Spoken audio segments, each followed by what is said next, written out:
Hey everybody, welcome to Love and Reload, the voice of the relocation industry. I am your host, Ben Cross, and I'm here with one of my absolute favorite people, Jack Jampel. How's it going, Jack? Doing good, man. Doing good. It's good to see you, buddy. Yeah, I'm glad you were able to make it. I mean, are you kidding me, dude? Like, thank you for having me. I mean, it's not very, all the time you get invited out to the lovely Jersey Shore. I've seen it on MTV, and now I get to experience it myself.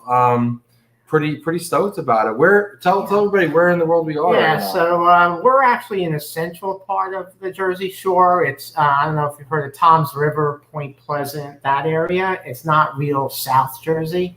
It's it's in the middle part of the state. And so Point Pleasant is like the biggest, and Seaside Heights. Well, it's beautiful. There's water here. There's water there. There's water down there. We're going to go to the beach later. I don't know. It's going to be interesting.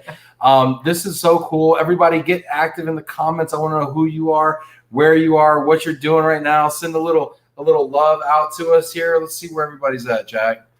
Let's see if we know any of these people here. I think I know a couple of them. Amanda. Hey, Amanda. Sunny Phoenix. Sal. That's right. Stacy Huff, super producer Stacy. Excited for the show. Yes.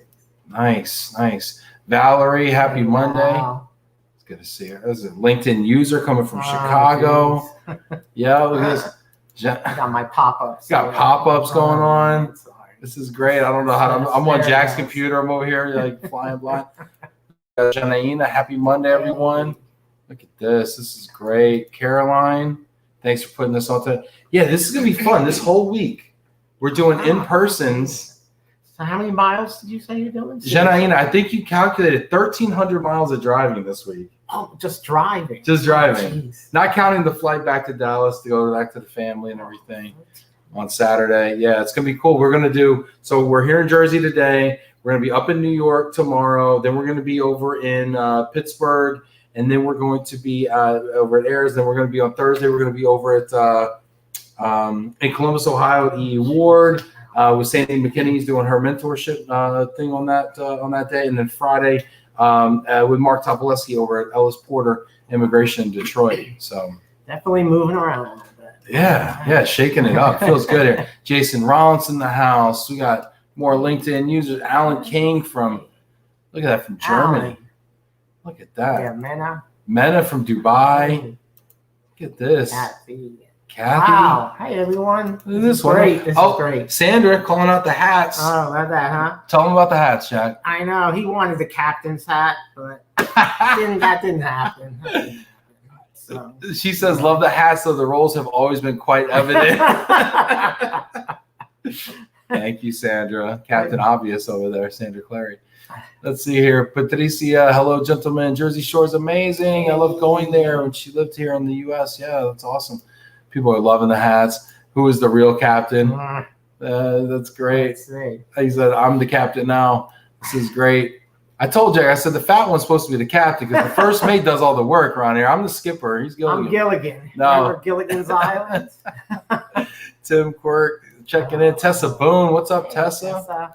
Anna Maria. This is great from Maryland. Rob Seitz in Boston. Stacy Miller over at Rocket Mortgage. Speaking of Rocket Mortgage, this might be a good little segue into, we got a bunch of people checking in right now. Hey, everybody, hit that like button. Throw a little love out there. Let's talk about ERC coming up in Chicago. Yeah, that's probably a good thing. We had a call on Clubhouse. A lot of people were just asking a lot of questions about ERC and who's going and who's not going.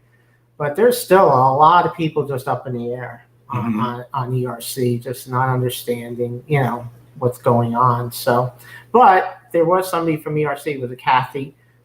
Karen, Kroll, right. Mm-hmm. And she said that the attendance is really picking up.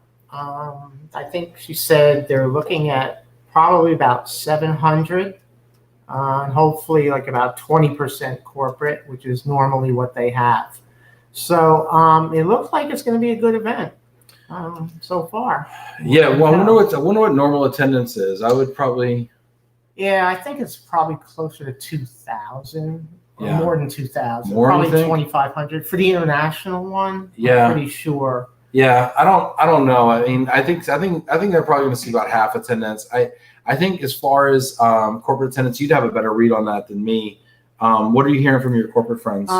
I was surprised by her estimation. I'm pleasantly surprised. If we can get 20%, 150 corporate, that's a pretty good number. But from what I'm hearing from corporate, it's pretty tough between budgets and not even getting into offices yet until September. There's a lot of companies that haven't even gone back. So hopefully she's right, and we'll get close to 1,000 people. So. Yeah, let us know what your plans are for ERC. Are you going to be in attendance? Are you going to be sponsoring? Like, what's your deal? How are you approaching this? If you're a service provider, how are you differentiating yourself? I'd love to hear that, just out of curiosity. I could share some of my thoughts as well and some of the things I have planned. I'd love to hear that. And just love to take a temperature check out there. Tuesday.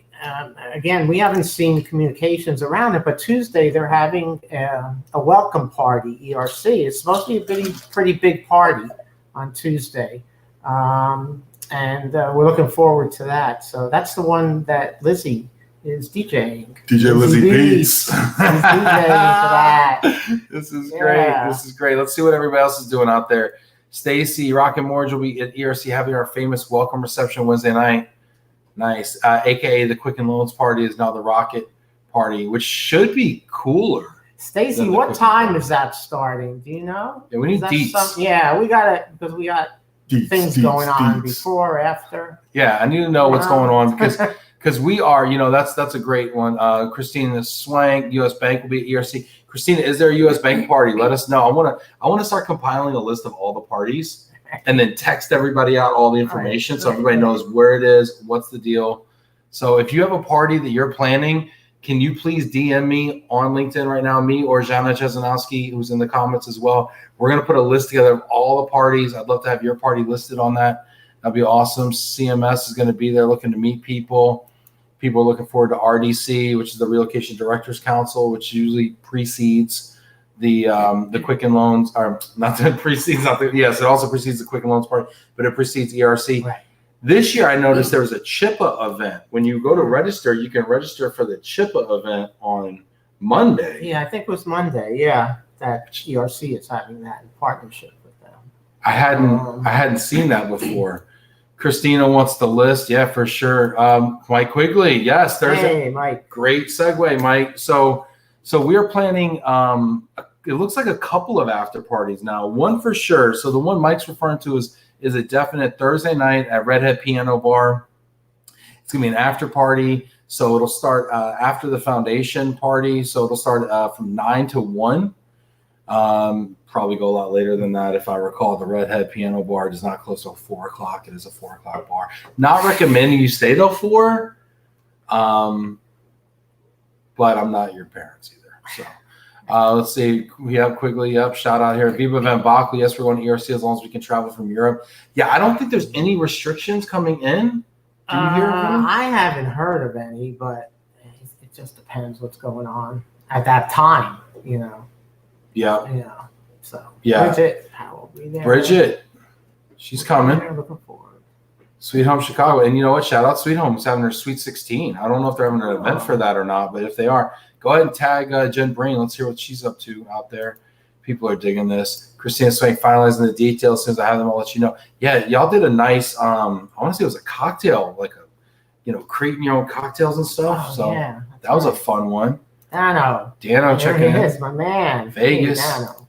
Jana Glomo will be at ERC and parties are on. If I wasn't wearing the First Mate hat, I would be wearing the Glomo hat right here. But hey, only one hat. You gotta do what you gotta do. You gotta do what you gotta do. When in Rome here, right? When I'm on the ship, I'm the First Mate. Murphy's Corporate Housing is going to be there.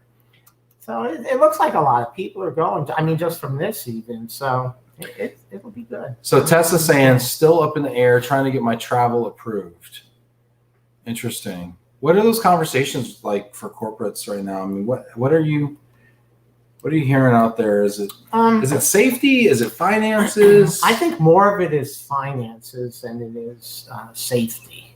Because right now we're allowed to travel, but based off of you have to have your vaccinations. But I think a lot of it is budget. A lot of companies lost a lot of money in last year, and they're trying to make that up, and they found out how much they're saving by not having travel for a whole year. It was major savings. Yeah, okay, cool. But like you can save a lot of money and you can save yourself into like not having any revenue also. Because if you don't advertise and you're not doing the biz dev activities, somebody else out there is doing it. I mean, the way I look at this, and this came up on the Clubhouse call, I mean, now that I have my own company and I also advise other companies in the space on their marketing and sales efforts, I'm telling everybody to just be all in on these things. I'm saying like go there, go in, go hard, go with a decent amount of investment. You know, do something now do something to differentiate yourself. Don't just kind of go in there and like get the lanyard sponsor. I mean, nothing against anybody who's got the lanyard sponsor, but you know, I mean, do something like, you know, I think your $5,000, $10,000, $20,000 could go further in more creative ways. Yeah, I think you're going to see a lot of the mobility companies doing some unique things. Yeah. You know, maybe not spending as much on advertisement, but making sure that they're there and having some kind of advertisement. I think people want to get there for a couple of reasons. One of them is because they're just dying to travel and dying to see people. And then secondly, hopefully, you know, gain business while others may not be there. So, you know, it can happen both ways. Yeah. Let's see. Elizabeth says they said normal attendance 1,800 to 2,200. Okay, so this will be about, you know, half to a third of that. Al Blumenberg, NEI will be at ERC. Awesome, Al. Look forward to seeing you. Yeah. People are loving the Gilligan's Island.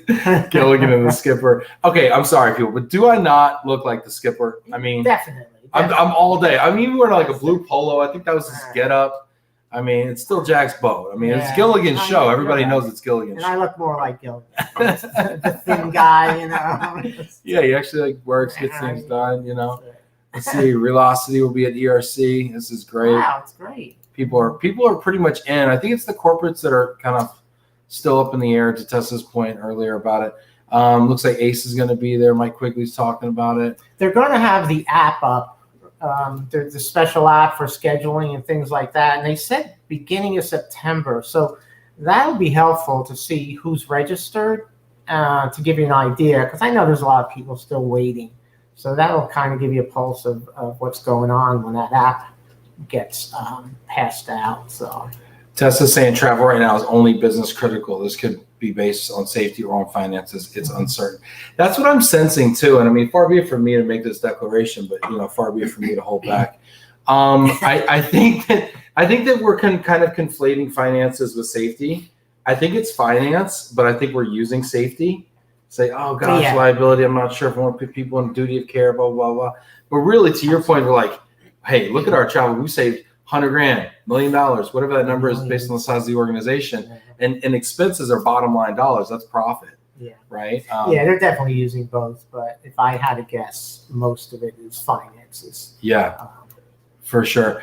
Let's see. Francine Dressy saying the CHIP event. Is on Monday. It's on Tuesday. 2 to 4. Francine, yeah. I think that's a panel. I think they're doing a panel. They didn't want to invite me to that for some reason. I don't know why. Well, there was like a special registration, like $250 for the CHIPA event. I thought that was on Monday. Okay. Francine, maybe I'm wrong. Say Urban Bow's going to be there. Odyssey's going to be there, sponsoring the Thursday Night Live party. That's a good party. You need a ticket to get to that, right, Maureen? Where is that at? Where are they holding the Thursday Night Live party at? Do you know that yet? They must. Yeah. Let's see here. I didn't know that they're having it. Patricia, I hope to be able to enter the U.S. to be at ERC and IAM. Yeah, shout out to all of my friends going to IAM, International Association of Movers. It's going to be an amazing conference in Orlando. I'm going to be broadcasting live from there for like 4 days. It's going to be amazing. I will be on a panel, but I'm not going to be there.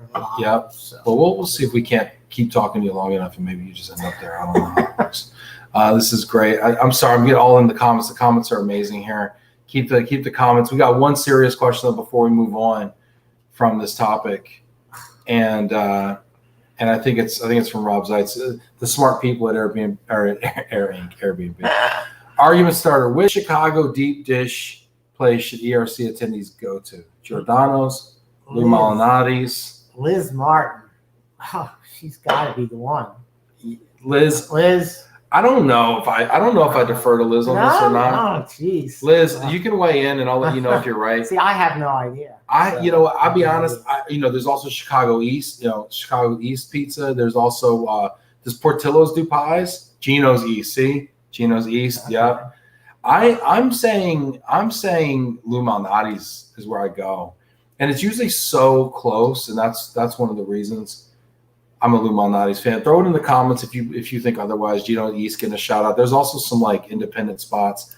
A lot of pizzerias that are also bars there. Jamie Master, is Jana going? Can't wait to see you all in person. Yeah, Jana is going to go.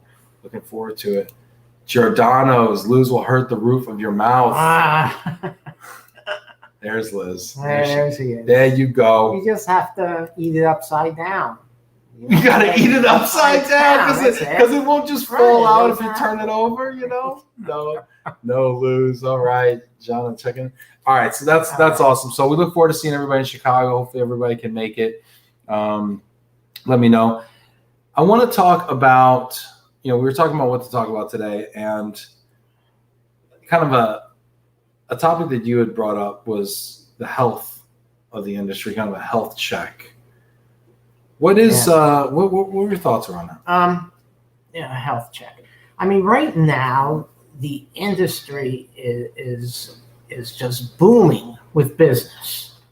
So as far as the that part of it, the industry is great. Everything is going really well for the industry. Companies are moving people. Where the disconnect now is obviously what's going on with the economy and finding workers and the shortage of temp housing and household goods moves. And everybody's scrambling, trying to figure out how to fix this. And my opinion on this is that you cannot fix this, okay? The big thing to fix this is you have to continue to set expectations. You have to make sure you're telling your customers, this is how long it's going to take. There's no magic to it. You're not going to find drivers. We've been talking about this for 10 years, and you're not going to find more temp living. So it's really the only thing you have is setting expectations so that corporate and RMCs have that message. And I'm not sure that's being done well. Well, let's play that through. Let's play that scenario through, right? Because I think I've heard communication is key, and setting expectations for umpteen peak seasons in this business. And yet we still have these conversations, which tells me that there's some other sort of hidden objection or something going on that we're not addressing. Yeah. And so let's play this through. So you're the corporate person, and I'm the supplier, right? And you've got somebody who needs to move, and of course they always need to move now, right? And I say, you know what, Jack, it's going to be 4 to 6 weeks until we get a move date for them, or let's just use moving for an example, right? Yeah. And how do you take that? Well, who are you? You're the RMC. I was going to say I'm the mover, the service provider. No. I'm the RMC. All right, I'm the RMC now. Because 95% of moves go through RMC. Yes. Okay, so let's talk about who the client I'm the RMC. is. I say, Jack, with all due respect, it's 4 to 6 weeks out before we can get you a move day. Temp housing is also, very hard to come by, and if we can find anything, it's going to be, $250 a night. Yeah, and you should have been telling me this 6 months ago. Okay, so it's not. I'm already in trouble. It's not you. I'm saying it's. Here's the problem: is that people don't like giving bad news. That's what I'm saying. Okay, people don't like giving bad news. Okay, So is it better to be surprised then when it all blows up, or do you tell me 6 months ago so that I'm ready for this? You're afraid to tell me because I'm going to go look for another RMC. Right, because it's my job to move people for you. Right. And if I can't move people, then I'm not doing my job. That's how I feel. Not if you don't have the resources, though. It's impossible. If you don't have the resources to do it, then it's not your fault. There's nothing you can do. If I go to another RMC, they're going to have the same issues because the household goods is having the issues in general. Yeah. But everyone is afraid. Everyone is afraid that they're going to lose business. Well, by the time you go to another RMC and go through contracting implementation and figure out, it's going to be December and they're not going to have any issues and it's going to be smooth sailing and COVID's never going to happen again. So, they're just going to be happy over there and just be like. So you just answered, right. You just answered your own question is basically just tell it like it is. We're not going anywhere. We can't. There's not enough time.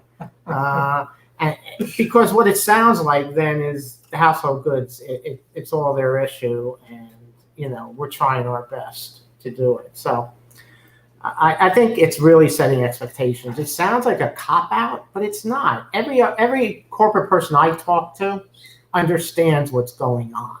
Okay? That's why international has slowed down to just about nothing.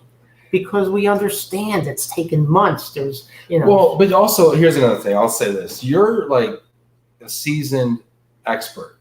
You're super involved in the industry. You're ears to the ground on all this stuff. You're having these conversations, leading these conversations. There's a lot of folks who aren't as engaged as you. And, I don't, and the other thing I would say to that is, and now you have to go back to the business and say, hey, I know you want to hire this person. I know they're business critical and we just can't do it for 4 to 6 weeks. And don't they look at you kind of like you're crazy? No, see, this is the problem. If I had the documentation and stuff I can give to my manager to show him what's going on in the economy, okay, then they're not surprised. And then they talk to their manager and they talk to their manager. But if you give us nothing, there's nothing for us to explain it. Then when we say it's going to take 4 to 6 weeks, then they're saying, what's going on here? So what types of material should we be putting out there? I mean, I don't think you're probably not going to send them a link to a Love and Relo episode. You're probably going to want to send them some sort of a white paper or something like that. Yeah, exactly. There should have been regular things going on. The video, that they put together. I did a nice shortages video on that. Sure. But the question was, who's it going to? It was a great video, but we have no way of getting it to the right people. I mean, how many RMCs got a hold of that? How many RMCs passed it on to their corporate people? It's a great video. Why do you think they did? I mean, all it takes is a link. Somebody sent me a link to it. It was actually, what's so funny? I'm so involved with IAM, and it was a corporate housing. It was Barb Hale from Deluxe Suites who sent me a link to that show because they did a phenomenal job. Yeah. It's because we're not good at communicating. We are still working in silos. We work in silos. Household goods works in a silo. RMCs work in a silo. Temp housing works in a silo. And we don't work well across organizations. And I know we get together, we have a supplier conference, and everybody is buddy. But at the end of the day, if we can't get a video, a great video like that out to the corporate people, then something's not right. All right, let's take some comments here because we got a lot of people who are commenting. Of course, they all agree with you. None agree with me. That's fine. No, yeah. I'm just the first mate here. Baiting me. I'm just the bait. Yep. Jack is so right. We can't control this crazy tight market, but we can set employees up so they know what to expect. They are not always happy, but that is the reality. Interesting. And do you know that and maybe it's just me, but if we got a bad review to a household good movers because of the length of time, I wouldn't use that review because it's not fair. It's not fair to the household good mover if it's something that they cannot control. Now, if it came late after they said, you're shaking your head. It's a slippery slope. Throwing out data points is a slippery slope. Well, I mean, as a service provider, we always say, hey, how come this person gave me all 5s and then overall they gave me a 2? That literally happened to one of my clients last week. I got all 5s and the overall was a 2. No, I'm sorry, it was a 4. I got all 5s, the overall was a 4. And you need to take a look at it. I did take a look at it. It was reprehensible. But that's where I guess I'm different than other people that won't. Yeah. They can appeal surveys and are fair about it. Yeah. Let's see here. We've got Steve Wedekamp who's saying, I'm not reading the Facebook ones. I'm sorry, Steve. The reason scam operators are so successful is that consumers of all types want to believe. I think he's saying want to believe it's possible. So Steve is the president of the California Moving and Storage Association, super smart moving person. And scam operators, as far on the moving side, are hugely they feast in the summertime, and I can't imagine this summer being any different. So you're talking more about people that get lump sums here, Or- because there's nobody in my company that says, can we go find our own movers? I have yet to have that. Well, if you say 4 to 6 weeks and the business says, no, Jack, I really need sooner than anything you can do. And then the transferee hears this and they're saying, well, gosh, boss, I see I got a mover here, a local mover here that could do it for me for, next week. Yeah. I mean, we would counsel them very strongly. Yeah. Because first of all, we have direct pay to our partners. So we would counsel very strongly. But at the end of the day, if they want to take that risk after us counseling, we're going to let them do it. It's, right. We have to, because the business would never say, that's crazy. You can't stop them from trying to get here quicker. Yeah. Now, we've also been we've had some VIPs that, again, were way out in scheduling, but we were able to finagle and use someone else's and provide some kind of financial, bonus to that individual to give up his move date. So, I mean, there's ways of doing this for some very important people. Wait, was this a person that was at your company or another person on like another? Oh, no, it was our company. It was dealing with our. So you had a VIP and you had just a P. Yeah. And then the P had the date, but the VIP needed it. Right, and they were able to make a financial arrangement where it was worthwhile. This sounds like when you get on like with a new football team, you buy a jersey for somebody who's already on the team, and you give them like a grand for the jersey. That gets to where certain people are paid a certain amount of money because of the importance that they are to the company. So, and there was nothing wrong. It wasn't like that person was forced to do it. No. He just asked. No, it's just a VIP who says, "Hey, you want to come up off that move date?" It's like airline tickets when they sell out. Yeah, okay, who wants $500? Who wants $1,000? I mean, hey, there's a lot of movers out there that would love that airline pricing where they could double, triple, quadruple the price of an airline ticket. This is fascinating. I'd love to hear your thoughts on this as well. Let's see what other comments are out here. Let's say Jack with a clap back. This is great. Cliff saying, I think people were distracted and couldn't predict that would happen. By the time they realized it was too late and they figured it would blow over. I'd love to hear what you're seeing in corporate housing out there as well. That's another asset, not asset based, but relies on assets, asset reliant industry with a finite amount of capacity. That also has a very active consumer segment, i.e. renters, which is super hot in the summer already. Just like moving has a very active consumer segment on top of the corporate that also makes it more challenging. I'd love to see what corporate housing is seeing. Lynn saying part of the big challenge I see is so many resources were let go during the height of COVID pandemic.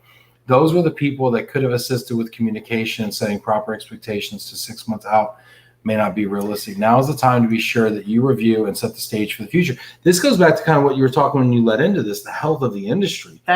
Are we equipped to handle? Here's my thing, Lynn. If communication was working before COVID, I would agree with what you're saying.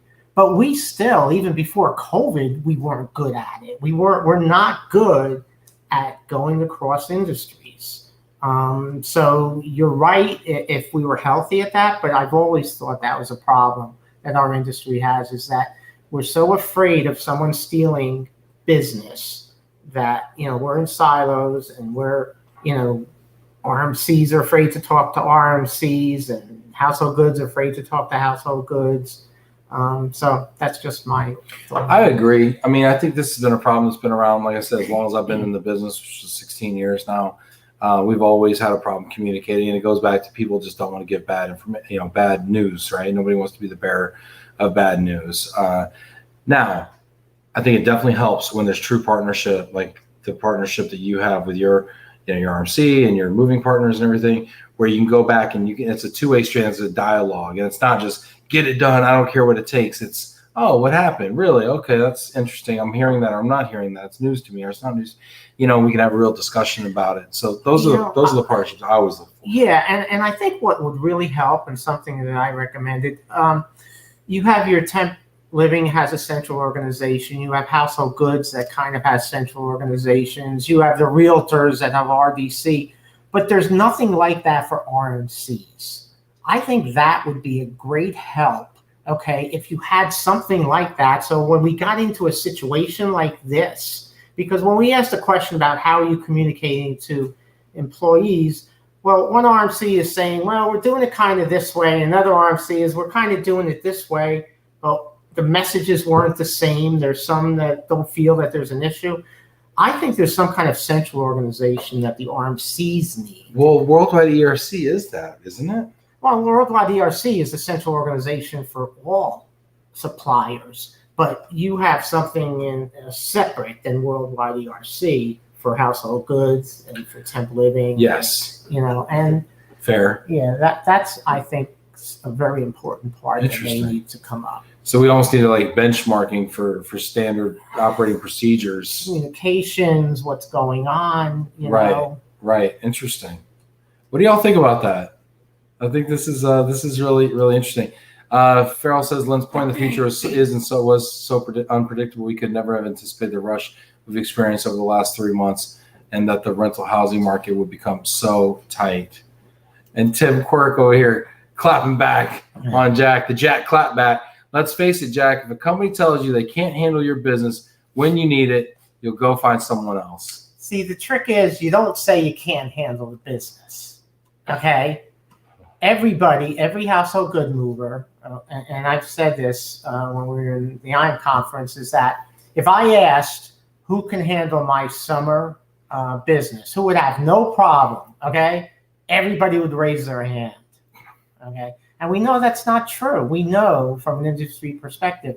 And I think what Ben was saying is that, you know, we don't have time to go look for another company, but I think it's not that you can't handle it.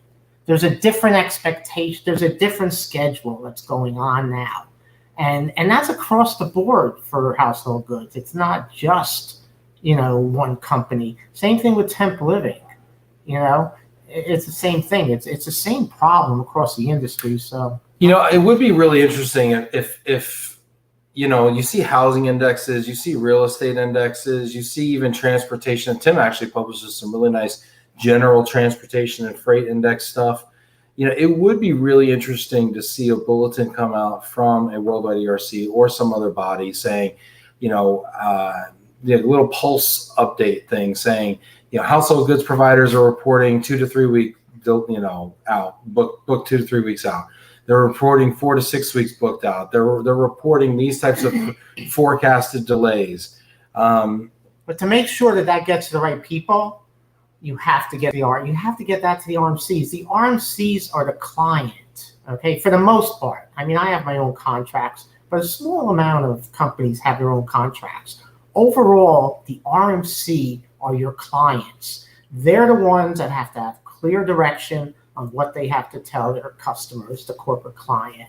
And I think you just constantly hear, we're going to send this to corporate, we're going to send this to corporate, we're going to send this to corporate, but it's hard to send it to corporate. You don't even know who corporate is most of the time, you know, who that person is. Only the RMC has that best ability to get to those people. Yeah, maybe, but I think it would also help the RMC have these conversations too, because then they could point to an industry-wide thing to say, hey, we're 3 weeks out, because every RMC thinks their supply chain is special. They all think they manage supply chain just a little bit better. I mean, that's what they do. They sell supply chain management, customer service, you know, things of that nature. Those are the services they sell. So they could point and say, well, the industry's booked 4 weeks out. We're only 3 weeks out. You know, I know it sounds tough, but we're actually doing better than most. That would take the pressure off of them, because you don't know how they stack up. Let's see what Sandra's saying here. Even while delivering difficult news, actively helping to design and uncover solutions and alternatives goes a long way, rather than dropping a hot potato in the lap of a client. I've had that, you know, happen to me. Cliff, we have to handle the truth. You know, your comment, you want the truth. I think you can't handle it. I think he's playing. I think it's like the Jack Nicholson. You can't handle the truth. All right, you're playing. The old. All right. That's why Ben's here. That's why I read good. Right. That's why I'm here. Let's see here. I'm sorry about that. Nah, don't be sorry. Cliff was way off base. I don't know what he was thinking. Just kidding. A few good men. That's what it's from. So there's something else I want to talk about. You have put this question out, and I think it's a really fascinating question. It kind of comes from the last conversation we've had as well. Who is the client? Who is the client? Whom do we serve in this business? And does it change depending on what seat we sit in? There's two things. The client, in my mind, in this industry, is the RMC is your client. Okay? If you're a service provider? If you're a service provider, the RMC is your client. Now, that being said, okay, most RMCs give out household goods according to, who they have in their, in their company directory on who they use. So if there's an issue with a certain household goods mover, it's not going to be the corporate client that even knows who that household goods mover. It's the RMC that knows it. They're the ones that have to now break off relationships based off of what they're seeing happening, okay, to their corporate clients. At the end of the day, the corporate client, the RMC is our business. We're the client to the RMC for the most part. And, I'm talking about 90% of the time. There are times, again, where we have directed relationships and where we have contracts. But I really believe that the RMC is the client. And so that's the one that we should be trying to keep happy as the service provider. So I tend to agree with you. Maybe I go about it maybe just a touch different, but I look at it as who's paying the bill. And when I send the bill in, it's 9 times out of 10. Occasionally it goes directly to the corporation, but 9 times out of 10 it goes to the relocation management company. And that relocation management company pays that bill, or maybe doesn't pay that bill, or maybe sends it to some absurd auditing firm that takes 6 months to look at it and slow pay you until you go out of business. But whoever's paying the bill is whom I regard as the client. Now, I think a lot of people would make a case for the transferee or the assignee being the client. Well, see, the assignee is my client. Okay, it's my client. I have to make sure things are being done right. That's my client. They're not going to, you're going to answer to me if something goes wrong. The RMC is going to answer to me if something goes wrong. Right. So the transferee is your client. Exactly. You are the RMC's client. The RMC is the service provider's client. Correct. And I think that's a major issue. Why is that an important distinction in your opinion? Because I think that's where the communication breaks down in this. It's so much that we hear the corporate client doesn't understand. They don't understand. Well, how would they understand if they're not being communicated in one way is the issue. And so I've always felt that. So then let me ask another question that people are going to hate.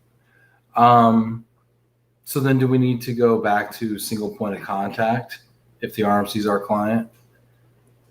Single point? What do you mean by? Well, where like the service provider talks to the RMC talks to the transferee and the client, and basically nary the two shall meet. I think you need. I don't think I don't think we have the best model in place, to be quite honest with you, to give the best service to the transferee. I don't believe our relocation is doing the best. And so what's a better model then? The better model is somehow there has to be some kind of relationship between the corporate client and whoever is doing the service. It's just like the realtors. The RMCs are not saying to the realtors, don't talk to the employee. Their model is the realtors are the professionals. They know what they're doing.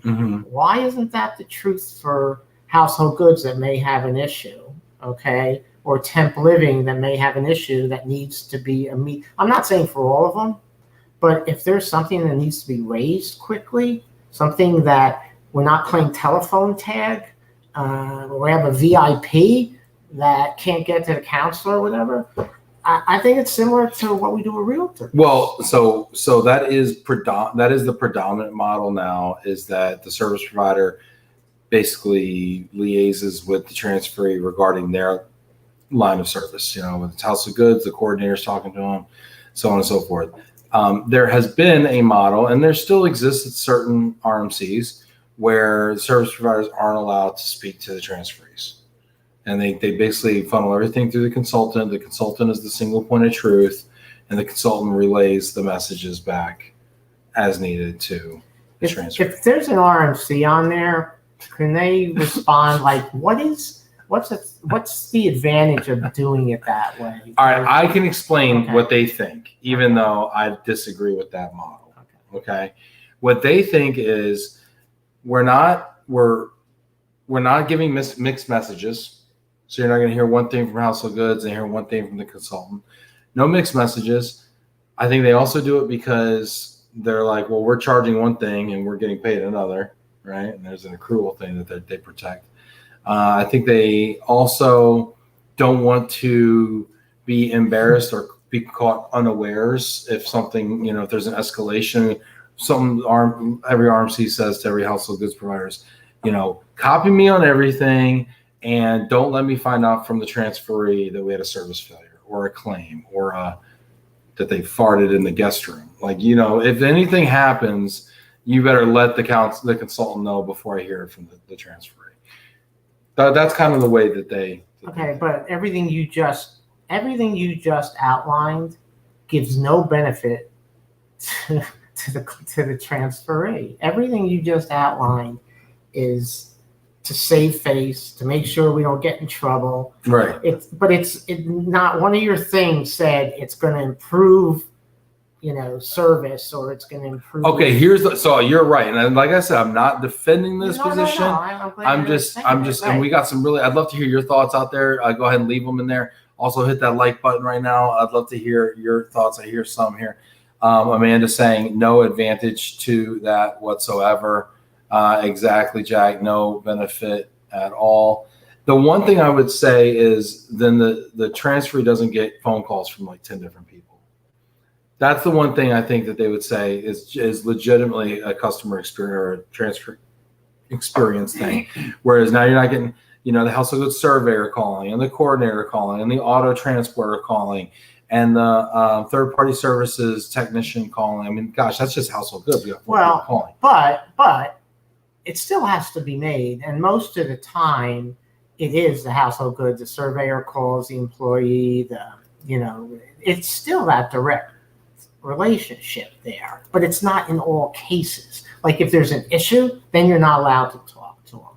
But now, when you hand it over to the household goods, there's still a move coordinator. There's still, other people. Yeah. That are involved in that. It's just when you really need to talk to someone, then you say hands off. Okay, when you need something to get. Stephen Meyer says you don't want my thoughts. Stephen Meyer is a driver. Stephen, I do want your thoughts. Please. Talk about underrepresented points of view. The drivers, nobody asks the drivers what they think. Thank you, Jack. It does not do any good for the transfer. That's Sharon. What's up, Sharon? It's good to see you. I'll be down in Houston soon. We should hang out. Let's see. Cliff says the RMC is the conductor, but the rest of the orchestra needs to communicate. Limited communication, I feel, creates roadblocks. I also think that it's just like a bad thing. Whenever you don't talk to somebody, whenever you're saying to somebody, don't talk to them about this, don't share information, that's never a good thing. Here's a proof of all this, and it drives me crazy. And I invite any regional boards out there that still say at their meetings, you're not allowed to try to sell to corporate clients at these meetings. They have some disclaimer. And I think it's such an insult to suppliers that you have to read something like that. And it makes corporate feel like we're immature babies or whatever, that we're not able to talk to people about business, that you are sponsoring, you're spending thousands of dollars, and there's still regionals. I'm sorry if you're one of those that make that disclaimer that you're not allowed to, give out business cards. I was at a regional. It was really funny. Somebody made a comment. We were at a regional, and and they were doing like a raffle for everybody that gives their name badge back or whatever. You do a raffle, and so like they're going around asking for everybody to put their card in the bucket, and like somebody made a comment like, "Well, I thought I wasn't supposed to bring my cards to these things. How am I supposed to win the raffle?" Al's got a great point. Al says, "Please don't lump all RMCs in the same bucket. The last I heard, there were only a few RMCs who restricted communication from the service partner to the transferee." And Al, I agree with you. I hope it didn't come across I was lumping all. In fact, this is the exception, not the rule now. It was a lot more prevalent, I think, 10 years ago or more. I think there was a single point of contact movement that was happening. But to my knowledge, most RMCs have moved away from it. Yeah, I was not. I mean, NEI is my... This is a segment called Let's Apologize to Al. No, Al, you're please. right. But I don't know if I'd go as far as saying there's only a few. Well, they do it in different ways. Yeah. Because there's some that put it in their contract to say you can't talk to them. Now, it's not like you can't talk to the transfer, but you can't talk to the client. There's different ways that things are restricted. I think there's very few that allow the household good mover to talk to the corporate client. I know, NEI does, but yeah. Thank you, Al. Hope that was all right. Let me clarify that for you. And Al, I can't wait to actually. I'm supposed to go see NEI in Omaha and interview Randy Wilson on August 3rd. Oh wow! So she's got a tough act to follow, doesn't she? No, I mean they're a great company. They do what is needed for certain businesses, and that's what's important is the flexibility to be able to do what's necessary. So yeah. Let's see here. Lisa says, appreciate you stating this about regional reload policies. Sandy say, thank you, Jack. When you're a professional, industry needs good dialogue about change, challenges, and solutions. Stephen Meyer, I've had more people tell me that the SPOC model, single point of contact, is complete BS. I personally refuse SPOC jobs. Interesting. At some point, do we need to start thinking about the driver and what business that they want to handle? Does anybody care about that or no? Is that too myopic? what is SPOC? SPOC, single point of contact model. So Steve's saying he refuses SPOC jobs. There's, when I talk to drivers, they look at discount rates, and if the discount's not suitable, they refuse it. If maybe there's a SPOC thing there, maybe they don't pay for an unpack, but they expect 15 cartons unpacked. Maybe they do a single factor rate. Some drivers don't like that because they can't see it. Maybe they operate on their own tariff and drivers don't get that. And whenever they don't get it, they feel like something's been taken from them, and they're not wrong often. Mm-hmm. So do we ever, in your seat, we'll just talk about your seat. Do you care so much about that? Or is that too far down the chain for you to really get involved? No, I definitely care. I mean, I know that they use, for my account, they use some of their best drivers because we have a contract. We pay by performance. That's what our contract. How does that work? It's fantastic, and the discount rate is based off of performance, and we have a very fair survey. And the biggest question that we go by is to the employees: would you use this household goods mover again if you had to relocate? That's net promoter score question. Yeah, because things could happen. I mean, you're going to have claims and things happen and there's delays, but it's how they handle it that really makes that difference. So that's what we go by. Would you use them again? And if they say yes and they had a bad move, well, that's fine. There was good communication and interaction with them, and it does happen. So. Okay, I'm gonna play devil's advocate again. This is what we get along. Yeah. Right? It's like we never run out of stuff to talk about.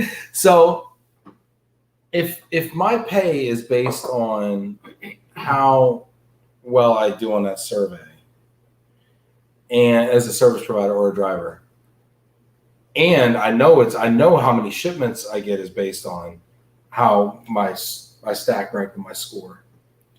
Do you think that would ever leave room for bad behavior, for gamesmanship, for people maybe enticing people to leave good surveys when they didn't have good service?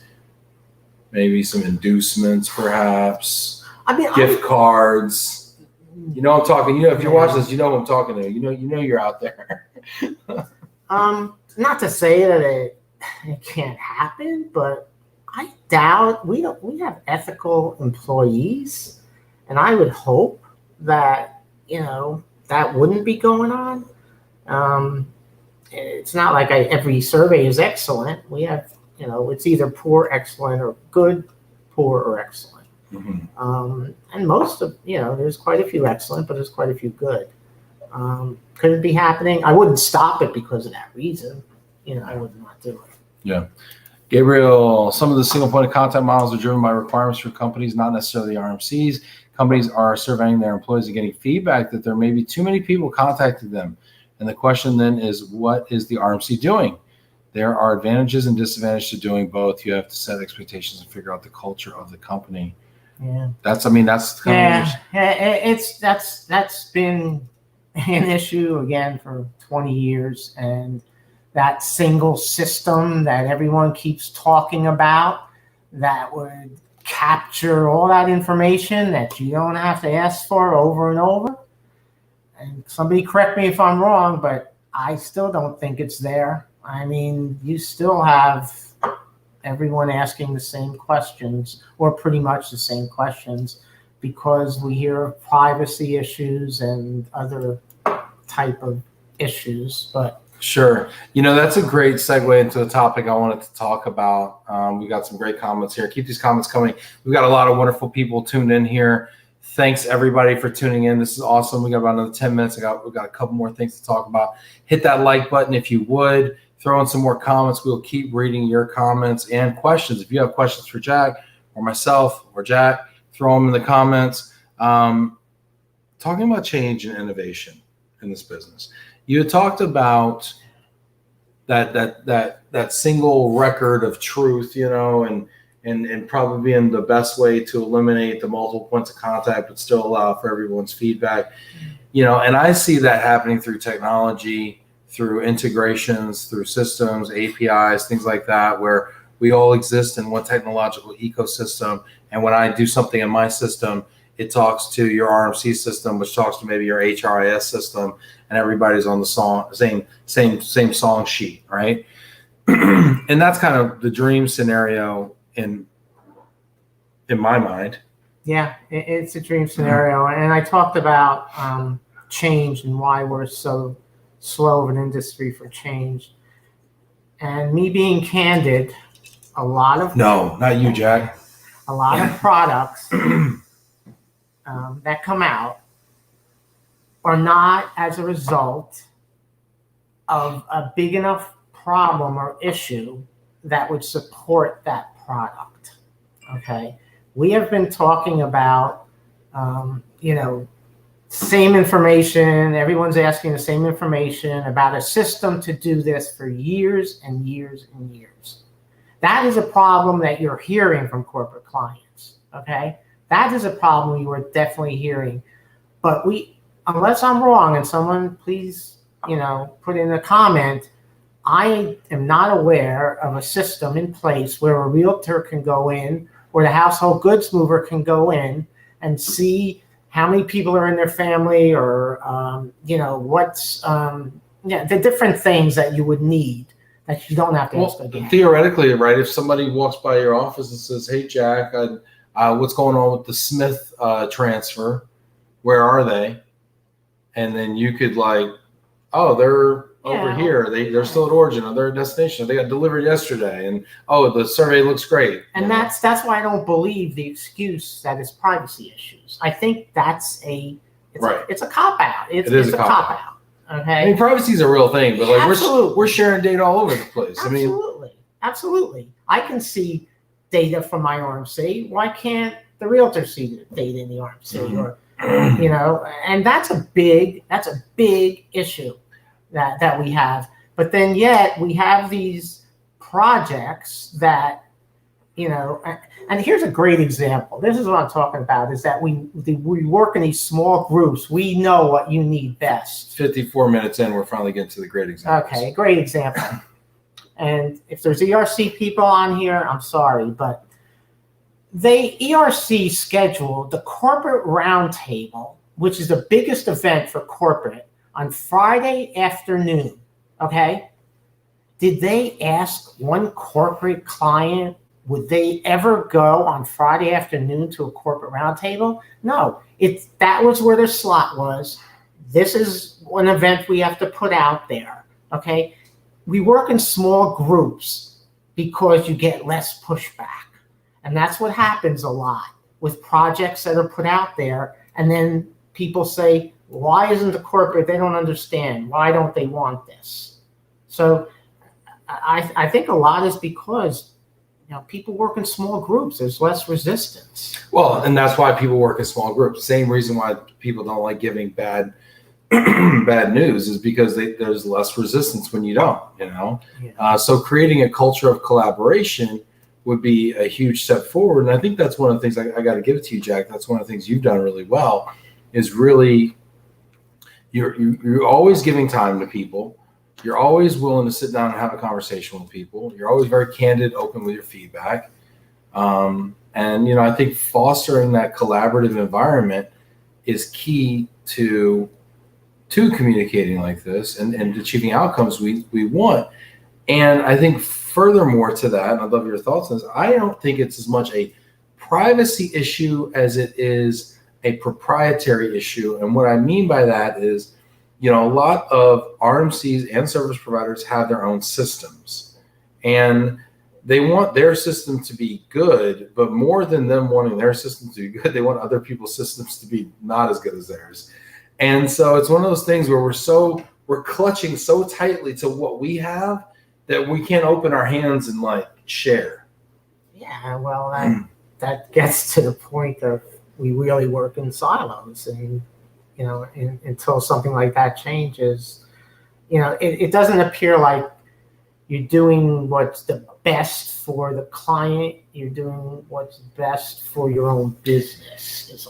Yeah, and then it's understandable because you're here to make money. Business. You're in money to make business. There's no doubt. But the other thing I see is a and I'd love to see a ratio on this, but I feel like there's a lot more money being spent on front-end technology than on back-end technology. And what I mean by that is front-end technology are like apps.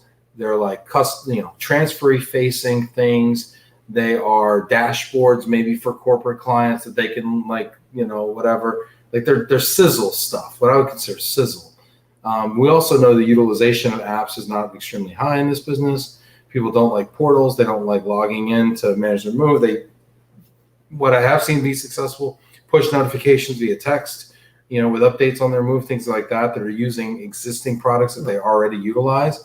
And what I'm seeing a lack of investment in is the back office stuff that connects systems, that drives efficiencies, that automates processes that are human processes right now that don't need to be human processes, where humans don't actually add a lot of value to them. So yeah, you're absolutely right. A great example of something is I've heard of predictive analytics, okay, that they're going to predict what my company's relocation is going to be for the next 5 years based off of what my historical. Now, we can buy a company, we can have shutdowns of companies, but so it's exactly to what you're saying. That costs a lot of money to come up with that. What's the utilization? Who's getting the value? Well, and what decision would that help you make, and what's that worth? I don't know. Right. I mean, people ask me, what's my volume going to be for next year? I have no clue. I can go by what it was last year. Would it help you to know? Well, I would help, I'm sure, my suppliers to know, but we don't know that. We don't know if COVID's going to hit or something else is going to happen. The best thing is to say what you did last year, unless you're going to have some kind of acquisitions or something else. Cliff, I wanted to answer your question. Do they, the corporate, did they do that to keep people at a conference for the entire time? That was my thing about they put it on Friday. No, there was no strategic reason for putting it on a Friday other than there was a slot open for that. And corporate does, it was on Wednesday. It was a perfect day because then you had, everything else was opening up. Okay, people didn't go to ERC just for the round table. I know there's a lot of people that, stay in their rooms. We hear, I'd like to have a data statistics on that too. But I hear What's the that, predictive analytics on I people would staying like in the room at the how many conference? corporate people stay in the rooms. I've heard that too. Like it's just me and Vinny are the only ones that are walking around. Well, you and Vinny do enough for the rest of them. I'll tell you what. But Cliff, I would, that's giving them too much credit. I'm sorry. Oh, this is great, Christine. Oh my OMG, please send me a hat. Fangirl. That's awesome. Fantastic. Well, Jack, we're at our hour, and I got to tell you, this is so much fun. Yeah. We're at the beautiful shore here. I think we might go down to Martell's or something, maybe hit a little party. I don't know, tiki bar or something later. I want to thank everybody out there who tuned in today. We had a ton of people. Hit that like button if you haven't already done so. I just want to tell you how much it means to me personally. This last, year and a half, I mean, COVID was awful, but what we were able to do here from a community standpoint and the relationships, we were friends before, but I just feel so much closer to you, and I feel so blessed this whole week. It's just an opportunity. I'm just in all the fields right now. I mean, just going to see all the friends and being present and physically present, and I just it means so much. And thank you for and thank you. I just love these shows, and it just gives me the opportunity to see so many people. And thank you all for tuning in. And I think if there was ever a time to be able to break down silos, would be now. I mean, there are so many people that have met each other during COVID, whether Zoom or Clubhouse or whatever. I just think now would be such a great time to really, take this on. And I know there's a lot of people that say we're not in silos, but we are. We're still a business that's a lot working in silos. But thank you all. I really appreciate it, Ben. I thank you for having me. This is awesome. Thanks, everybody. We will see you tomorrow. We will be with Tim Quirk from Road Sense Logistics. Tim also works on the show. I've worked with him in prior life. We're going to be up in Rochester, Western New York, home of the Buffalo Wing. We might even get into some wings and beers. Might be a good time. See everybody tomorrow, same time, y'all. Take care, everybody. Thank you.